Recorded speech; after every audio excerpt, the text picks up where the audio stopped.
আসসালামু আলাইকুম, স্বাগতম সবাইকে আজকের এই ক্লাসে। আজ আমরা এই ক্লাসে শিখব কিভাবে আমরা রেপোর্টেড স্পিচের টেন্স পরিবর্তন হয় নেরেশনে। তো আমরা জানি যে আমরা ডাইরেক্ট নেরেশন থেকে যখন আমরা ইনডাইরেক্ট নেরেশন করব, তো রেপোর্টিং বার্বে কোনো পরিবর্তন হয় না। রেপোর্টিং বার্ব ডাইরেক্ট থেকে আমরা ইনডাইরেক্ট করার সময় যেভাবে আছে ওইভাবে বসে, কিন্তু আমরা পরিবর্তন করি, চেঞ্জিং করি। কী করি? রেপোর্টেড স্পিচের ডাইরেক্ট থেকে আমরা ইনডাইরেক্ট করি।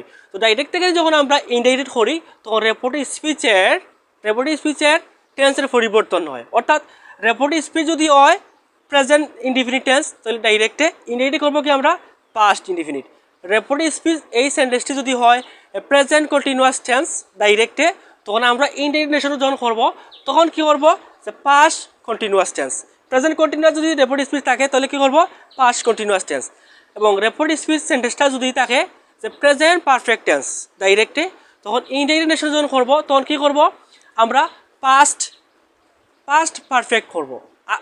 রেপোর্টেড স্পিচ যদি থাকে প্রেজেন্ট পারফেক্ট কন্টিনিউয়াস টেন্স ডাইরেক্টে, ইনডাইরেক্টে করবো আমরা কী করবো পাস্ট পারফেক্ট কন্টিনিউয়াস টেন্স।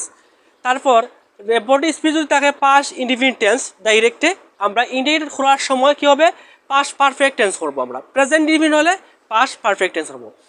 এবং রেপোর্টেড স্পিচ যদি থাকে প্রেজেন্ট পাস্ট কন্টিনিউয়াস টেন্স, তাহলে কী হবে পাস্ট কন্টিনিউয়াস টেন্স হয়, অথবা আমরা পাস্ট পারফেক্ট কন্টিনিউয়াস টেন্স আমরা করবো।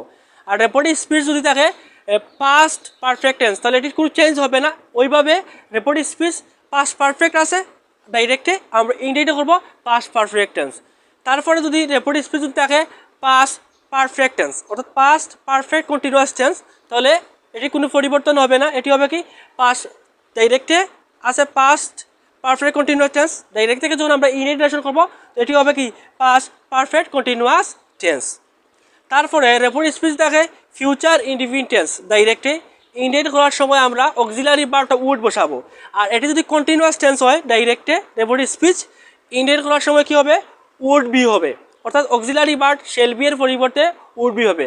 আর রেপোর্টেড স্পিচ যদি ডাইরেক্ট নেশনে বা ডাইরেক্ট স্পিচ যদি থাকে যে ফিউচার পারফেক্ট টেন্স, তাহলে কী হবে ইনডাইরেক্ট করার সময় হবে উড হ্যাভ।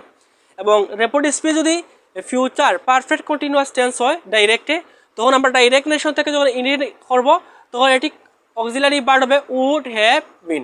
তো আমরা এই ক্লাসে আমরা শিখলাম যে রেপোর্টেড স্পিচের টেন্সের পরিবর্তন, অর্থাৎ রেপোর্টেড স্পিচ কোন টেন্স হলে আমরা ডাইরেক্টে আমরা পরিবর্তন কি কোন টেন্স হবে আমরা এই ক্লাসে আমরা শিখেছি। তো রেপোর্টিং ভার্বে কোনো পরিবর্তন হবে না ডাইরেক্ট ইনডাইরেক্ট যখন করবো। ডাইরেক্টে যদি রেপোর্টেড স্পিচ যেভাবে আসে ইনডাইরেক্ট করার সময় ওইভাবে বসবে, কিন্তু পরিবর্তন হবে, চেঞ্জিং হবে, কী হবে রেপোর্টেড স্পিচের পরিবর্তন হবে। এবং রেপোর্টেড স্পিচ ডাইরেক্ট এবং ইনডাইরেক্ট যুক্তকরণ হিসেবে আমরা ডাইরেক্ট বসাবো। তো আমরা এই ক্লাসে আমরা শিখলাম রেপোর্টেড স্পিচের টেন্সের পরিবর্তন।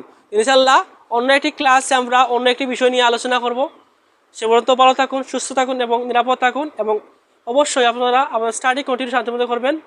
আল্লাহ হাফিজ, আসসালামু আলাইকুম।